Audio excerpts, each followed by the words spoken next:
Evangelho segundo São João, capítulo 12, versículos 20 a 33.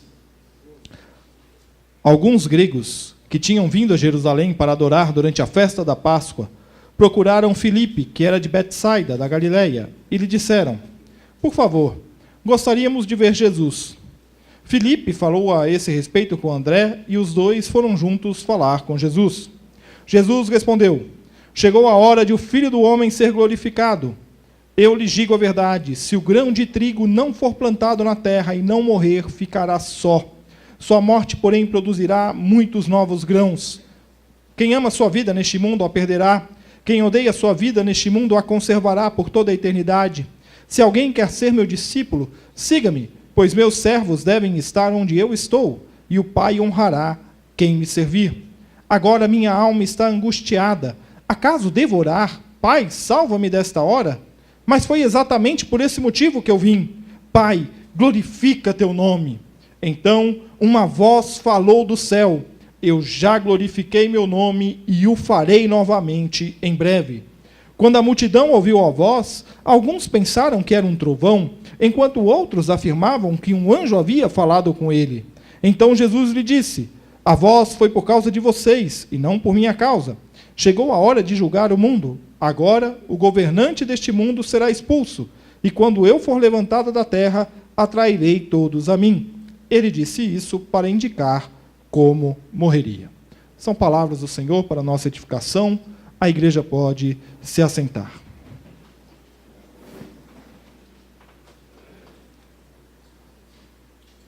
Você já morreu?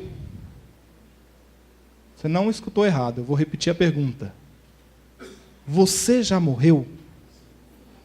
Para que haja vida, é preciso que morra o que havia antes. Uma nova vida pressupõe o fim da vida anterior. E só há uma possibilidade de você viver uma nova vida, e ela não é a reencarnação, como creem alguns, mas sim a nova vida em Jesus. Quando nós estamos diante de Jesus, a verdade de que a vida que temos não é vida se revela. Se o grão de trigo não for plantado na terra e não morrer, ficará só. Não há vida na solidão. A vida acontece em comunidade, em grupo, em família, na amizade e no amor. A morte do grão produz vida. Uma semente solitária é somente uma semente. No ano de 2008, a revista Science publicou uma matéria sobre uma semente encontrada no deserto da Galileia. E essa semente foi encontrada junto a outro grupo de sementes. Os cientistas pegaram estas sementes, levaram para o laboratório e fizeram um teste de carbono, o chamado carbono 14, que a gente conhece. E eles chegaram à conclusão que esta semente tinha entre 2100 e 1990 anos. Esta era a datação dessa semente. Pois bem, eles pegaram esta semente um tanto quanto idosa, se a gente pode dizer assim, e plantaram. E adivinha o que aconteceu? Brotou. Brotou. Saiu daquela semente uma bela planta, parecida com as nossas atuais tamareiras. Em nosso texto, Jesus se encontra com um grupo de judeus, de gregos, que haviam pedido uma audiência com ele. Filipe, com a ajuda de André, levam os helênicos até o mestre. Ali, diante da vida em pessoa, Jesus, aquele grupo passa a ouvir como Deus é glorificado por meio da vida do Filho. E é olhando para este texto que nós lemos, que nós vamos ver como o amor ao mundo leva à morte, e como Jesus é a resposta para toda a condenação que há. Nós iniciamos esta série de mensagens falando sobre como nós somos unidos para a verdade. Semana passada falamos da união para a missão. E hoje nós vamos entender como nós somos unidos para a vida. O amor ao mundo levava à morte. Era a festa da Páscoa. Alguns gregos estavam na cidade de Jerusalém para as festividades, e sabendo da fama de Jesus, estes gregos resolvem encontrá-lo. Se achegam a Filipe, um dos discípulos de Jesus, cujo nome é de origem grega, e Filipe, com a ajuda de André, outro discípulo de nome de origem grega, levam os helênicos para se encontrar com Jesus. E Jesus está ali, de pé, junto com os demais discípulos, e ele olha para aqueles estrangeiros que estão ali e inicia o seu discurso. Chegou a hora de o Filho do Homem ser glorificado. E Jesus então passa a dizer da necessidade de o Filho do Homem ser entregue e como a glória de Deus se manifestaria. Era necessário que aqueles que ali estavam se posicionassem. Não se pode amar as duas vidas, há apenas uma vida verdadeira, e Jesus sabia bem disso. E olhando para cada um daqueles estrangeiros, aqueles helênicos, Jesus afirma: quem ama a sua vida neste mundo, a perderá. Jesus estava à véspera de seu martírio. E ele sabia disso. E diante de sua iminente morte e ressurreição, diante de tudo que ele haveria de passar, e ele sabia muito bem a intensidade e a importância do que ele haveria de passar, Jesus apresenta aos helênicos e aos discípulos o que é a vida com ele. O que é ser discípulo de Jesus. Não dá para amar a presente vida e ainda assim esperar amar a Deus. Os judeus do primeiro século almejavam um libertador, um salvador da pátria, que expulsaria o dominador e restauraria a glória estatal de Israel. O poder instituído, o reconhecimento social, o lugar de destaque em meio ao povo, tudo isso era o desejo da maioria daqueles que estavam ali. No entanto, Jesus não estava chamando um povo para ser unido como um partido, com um projeto político para uma nação, ou um movimento revolucionário com um projeto e uma ideologia definida, mas Jesus estava chamando aquele povo para ser unidos para a vida. E somente Jesus nos une para a vida. Os desejos dos discípulos, e também daqueles que estavam ali, os helênicos, era de uma glória presente diante deles. No entanto, o que Jesus revela não é uma glória temporal, presa a circunstâncias políticas e históricas, mas sim a glória eterna, que somente Deus é capaz de manifestar. A glória temporal cria divisões, visões diferentes de mundo e de sociedade, separa as pessoas. A glória temporal cria castas de pessoas, vide os fariseus no século I, que se julgavam superiores por terem o respaldo do império para gerir a religiosidade. O amor ao mundo levava à morte. E em nossos dias não é diferente, o amor ao mundo também leva à morte. Na noite do dia 14 de março, na última quarta-feira, foi executada na cidade do Rio de Janeiro a vereadora Marielle Franco. As motivações da execução são ainda alvo de investigação e a gente não sabe muito bem se, tal qual o caso de Dorothy Stang e Patrícia Scioli, essas investigações serão de fato conclusivas. Se vão revelar o que de fato aconteceu e motivou aquela execução. Mas não é na causa da execução que eu quero falar das reações populares. O amor ao mundo leva à morte. E a maior verdade disso nós vimos e ainda vemos em declarações desprovidas de amor e de empatia. Nem mesmo a forma da morte pôde ser capaz de causar uma reação de amor. Pessoas declaradamente cristãs atacavam o caráter da vítima, sem primeiro considerar que a vítima era uma mulher, mãe, de apenas 38 anos de idade. A minha idade. Nascemos no mesmo ano. E a gente sequer encontrou pessoas que se declaravam cristãs, capazes de olhar com empatia. Eu não quero saber da sua opinião política. Eu não quero saber da sua posição sobre os temas mais polêmicos da sociedade. E pouco me importava a condição dela. Pouco me importava a posição política dela, o partido ao qual ela era filiado. Ela foi executada. E apenas isso deveria ter causado, na totalidade dos cristãos, uma reação de amor. E, no entanto, pessoas que carregam o nome de Cristo reagiram com ódio. A cegueira ideológica mostrou quão morta está a nossa sociedade.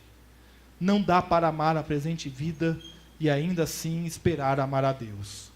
Porque o amor a Deus nos leva a amar a eternidade. E por ela que esperamos e nos movemos no presente. O amor ao mundo leva à tomada de partido, à tomada de posições que nos afastam, nos dividem, nos colocam numa posição de juízes sobre os outros. E por conta de nossas ideologias políticas, nós estamos nos colocando como senhores da sociedade. Nós temos resposta para tudo, nós temos soluções para tudo, nós elegemos inimigos da nação como se o outro, em última análise, fosse uma marionete no cenário político e sua vida não significasse absolutamente nada.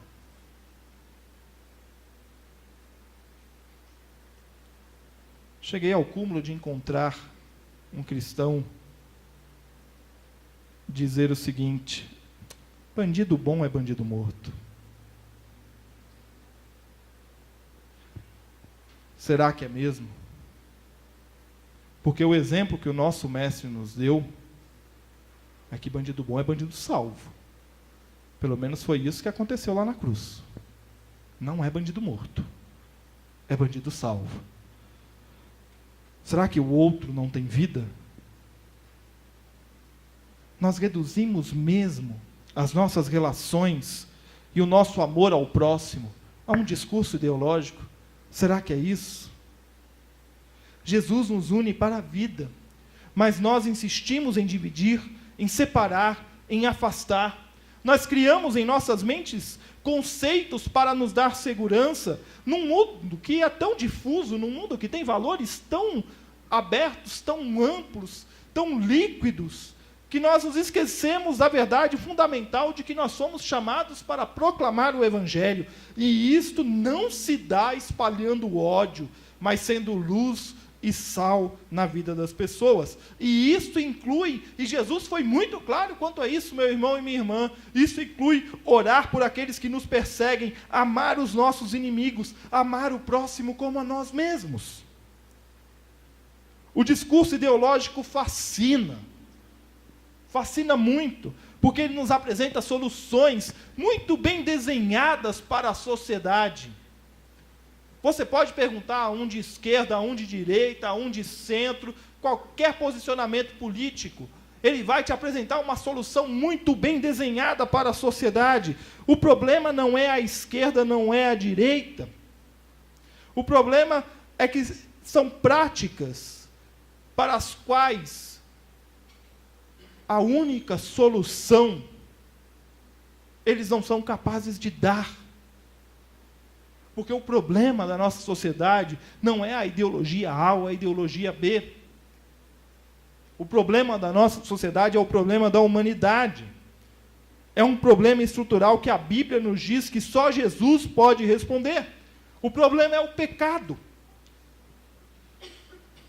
E a gente muitas vezes acha que porque está na igreja, este problema não nos atinge. Só que ele é parte da nossa natureza. Nós somos pecadores. E essa natureza só pode ser transformada quando entendemos que nós estamos mortos em nossos amores, às ideologias políticas e estilos de vida, e que a vida verdadeira nós só temos em Jesus. Nós precisamos entender a verdade que Jesus fala aos helênicos, de que o amor ao mundo nos leva à morte, nos separa, nos segrega. Jesus nos une para a vida. Ele é a resposta para a condenação. para a morte. Vamos voltar ao encontro de Jesus com os helênicos. E Jesus está ali, e ele, no meio daquele círculo, ele olha para aqueles helênicos, e ele continua a sua fala: quem odeia sua vida neste mundo a conservará por toda a eternidade. Os presentes começam a prestar atenção em Jesus, e ele continua: é preciso me seguir, onde eu estou, o Pai está. E essas palavras parecem não fazer sentido num primeiro momento, porque Jesus sabe que a sua hora se aproxima. E ele fita os presentes e revela a grande verdade: agora minha alma está angustiada. Tal afirmação, no entanto, não leva a Jesus a clamar por salvação para si, mas sim pela glória do Pai. Do céu, então, ecoa uma voz: eu já glorifiquei o meu nome, e o farei novamente em breve. A multidão, assustada e confusa, não compreende tais palavras. Jesus, então, revela a sua missão: ele julgará o mundo, mas os seus, ele os atrairá. Jesus conhecia bem o desejo do coração da sua plateia. A solução que eles almejavam não era a solução que Jesus sabia que iria acontecer. Diz o texto: a voz foi por causa de vocês e não por minha causa. Deus já havia glorificado Jesus no quando do batismo: este é o meu filho amado. Nos ensinos de Jesus, nos milagres, no dia a dia com os discípulos, nas exortações, Jesus era a expressão da glória de Deus presente diante deles. E Jesus tinha consciência disso. E os demais presentes não se deram conta naquele momento. Diante da morte, Jesus sentencia: quando eu for levantado da terra, atrairei todos a mim. Ele é a resposta para a condenação que o amor ao mundo nos lega. Jesus nos une para a vida. Deus, ao ser glorificado em Jesus, ele manifesta o seu amor ao mundo, ao ponto de entregar o seu Filho. Ele glorificará novamente, quando da ressurreição. Jesus ressuscitaria vencendo a morte e derrotando de vez o pecado, nos garantindo a vida eterna. Os discípulos tiveram consciência disto apenas após a ressurreição de Jesus. E pelo poder de Deus proclamaram a mensagem da salvação, alcançando todo o canto que havia e mais algum. Instrumentos nas mãos de Deus, os discípulos fazem morrer o grão para que haja novos grãos, frutos dignos de honra para o Senhor. Deus chama para uma vida verdadeira, que só é possível em Jesus. Jesus, o Filho de Deus, que veio ao mundo para resolver, de uma vez por todas, o abismo que havia entre a criação e o Criador. É Ele quem recebe a todos, sem distinção de raça ou etnia. É Ele quem convida a todos a serem seus discípulos, fazendo morrer a antiga vida para renascer com Ele, para uma vida de união com Deus. É Jesus quem nos mostra como viver uma vida que agrada a Deus, apontando para o Pai e não para si mesmo. É Jesus que nos mostra que devemos assumir a nossa função e cumprir a nossa missão aqui. Jesus não abriu mão do seu destino. Ele mesmo diz: o que eu deveria fazer agora? Pedir para o Pai me livrar? Não, pedir para o Pai ser glorificado. Ele cumpriu seu destino com fidelidade, e é Jesus quem nos atrai para si, porque nós somos dele, a Ele pertencemos. É Jesus que nos une para a vida, e Ele é a resposta para a condenação. Em uma mensagem pregada há alguns anos, pastor presbiteriano independente, meu amigo e mentor, reverendo José Roberto Cristofani, afirmou que nós somos nova criação, não somos tapa-buraco numa roupa velha e desgastada de um mundo tenebroso lançado nas trevas. Nós precisamos tomar consciência disto. Nós não somos chamados para remendarmos uma roupa velha, mas para uma nova vida em Cristo Jesus. E isso implica em lançarmos fora a velha calça rasgada e a camisa desbotada das ideologias e sistemas de vida que nos vendem e nos ensinam como sendo a verdade possível de salvar a humanidade do caos. Nós vivemos em meio ao caos. E o que eu gosto do caos, o que eu gosto no caos, é que Deus cria a partir do caos. E Deus está criando a partir do caos da nossa nação. Nós precisamos abrir os olhos, e os nossos ouvidos, a nossa mente, o nosso coração, porque Deus está levantando o seu povo para ser sal da terra e luz do mundo. Jesus vem nos dar uma roupa nova, uma nova vida. E é preciso morrer para renascer. A graça de Deus nos permite, com humildade e ousadia, vencer o passado de erros e nos apresentarmos diante de Deus e das pessoas transformados pelo amor sem medida de Deus por nós. Não há mais condenação. As pessoas podem olhar para o seu passado e te condenar, mas o teu presente e o teu futuro estão nas mãos de Jesus, que nos transforma, nos convida a morrer e renascer com Ele, nos dá uma nova vida e nos garante a resposta definitiva para a condenação do pecado. Está consumado. Jesus nos une para a vida e nós somos parte de uma comunidade de fé que se espalha não apenas geograficamente por todo o globo, mas temporalmente através dos séculos. Em Cristo, Deus nos une para que experimentemos aqui a glória e a satisfação que é viver na presença do Pai. Deus, em Cristo, expulsou o príncipe deste mundo, e o pecado não tem mais domínio sobre a minha vida e sobre a tua vida, em nome do Senhor. Ele está derrotado pelo sangue do Cordeiro, e nós somos salvos por Cristo, somos alvos da graça sem medida de Deus em nossas vidas. Deus não te quer distante dele, e é por isso que ele nos atrai em Cristo, para que tenhamos vida verdadeira, vida eterna. Nós temos o privilégio de viver em comunidade de fé, Igreja de Cristo, para aprendermos mais sobre a graça e o amor de Deus. Nós devemos nos ocupar de viver esta graça e este amor para com os nossos irmãos de fé e para com as pessoas de fora da comunidade de fé. Você não deve se preocupar com coisa alguma, mas deve viver a sua nova vida, e é aqui, na igreja, que Deus te convida a aprender como viver esta nova vida, servindo ao Senhor da igreja e ao nosso próximo. Servir é a vida do cristão, e Jesus nos une para a vida. Concluindo, Jesus nos une para a vida. Essa incontestável verdade se manifesta na afirmação categórica de Jesus aos helênicos: quem ama a sua vida neste mundo a perderá, quem odeia a sua vida neste mundo a conservará por toda a eternidade. Se alguém quer ser meu discípulo, siga-me, pois meus servos devem estar onde eu estou, e o Pai honrará quem me servir. Eu acho fantástico este versículo. Se alguém quer ser meu discípulo, siga-me, pois meus servos devem estar onde eu estou. O chamado é individual. Se alguém quer ser meu discípulo, siga-me. Mas a jornada é coletiva. Os meus servos.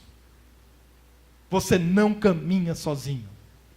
Nós não podemos admitir, meus irmãos, em nome de Jesus, nós não podemos admitir que em nosso coração o sentimento de solidão, sendo nós membros de uma igreja, de um corpo, que é a comunidade dos salvos, dos eleitos de Jesus, nós não podemos admitir que o sentimento de solidão tome conta do nosso coração.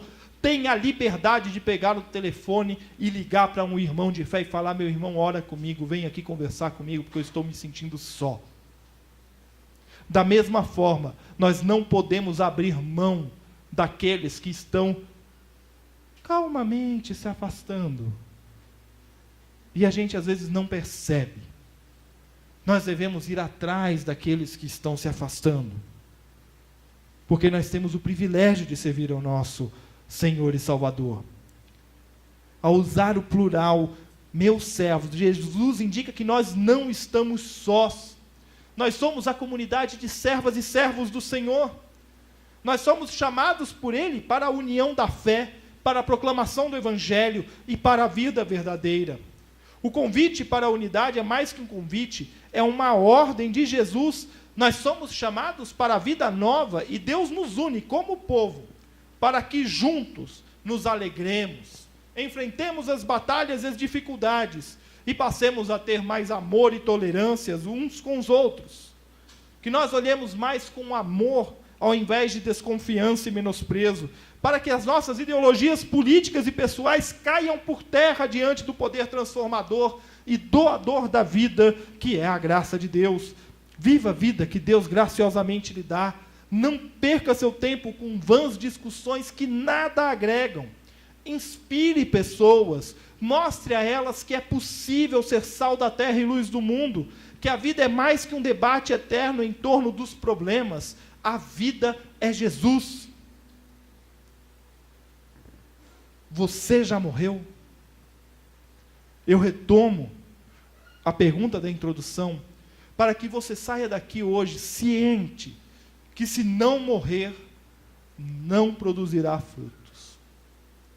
Estênio Márcios expressa isto poeticamente em uma canção intitulada Pra Nascer. Diz ele: tem que morrer para renascer, boa semente na terra. A chuva traz a alquimia capaz de fazer germinar, de fazer florescer. Deixa molhar, deixa lavar, deixa brotar o que há de melhor. Mas primeiro é preciso morrer, para depois renascer. Que você deixe morrer a sua antiga vida. E que a água da vida, purificadora e transformadora, que jorra abundante do trono de Deus, venha fazer brotar o que há de melhor na tua vida. E que você produza frutos diante de Deus, na vida da igreja e na sociedade, para a glória daquele que nos une para a vida, Jesus. Vamos orar.